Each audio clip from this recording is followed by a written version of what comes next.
حدیث پاک ہے جو بندوں کو معاف کرے گا آخرت میں اس بندے کو معاف کر دوں گا۔ اللہ کی بارگاہ میں مطلب ہماری کتنی سی گرفت ہے کسی دوسرے پہ،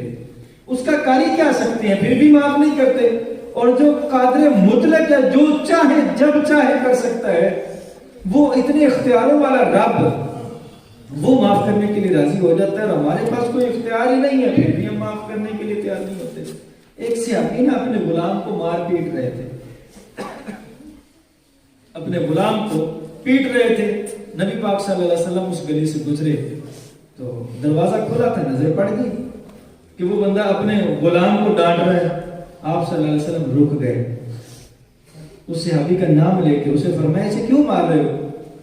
عرض کی حضور میں نے یہ کام اس کے ذمہ لگایا تھا، یہ کام لگایا تھا، یہ کام لگایا تھا، اس نے سارے کام ہی الٹ کیے ہیں، کوئی کام ٹھیک ڈھنگ سے نہیں کیا،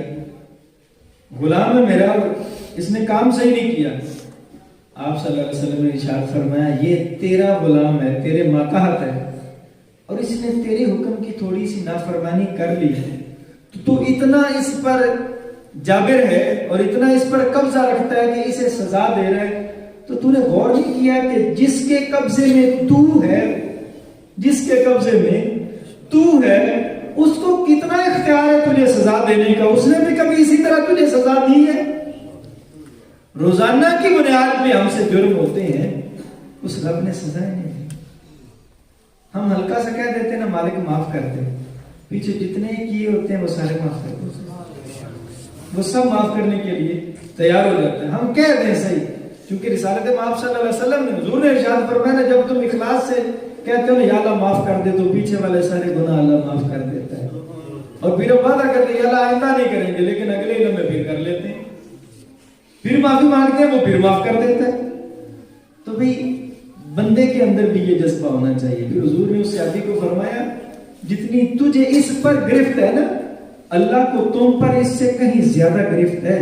لیکن وہ تیری گرفت نہیں فرماتا تو بھی اتنی گرفت نہ کیا کر، تو بھی معاف کر دیا کر۔ وہ صحابی ہاتھ باندھ کے کھڑے ہو گئے، عرض کی یا رسول اللہ اگر آپ ایسا چاہتے ہیں تو پھر مجھ سے تو غلطی ہو گئی، میں نے غلام کو ڈانٹا پیٹا، میں اس کا کفارہ کیسے ادا کر سکتا ہوں؟ فرمایا جس کو ڈانٹا ہے اب تک غلام تھا، اسے آزاد ہی کر دے، یہ کفارہ ہو جائے۔ غلامی کی زندگی سے آپ نے اس کو آزادی دلوا دی، فرمایا اسے آزاد کر دے، کفارہ ہو جائے گا۔ تو معافی کا جذبہ پیدا کریں، دوسروں کو معاف کیا کریں، دوسروں کے معاملات کو صرف نظر کیا کریں،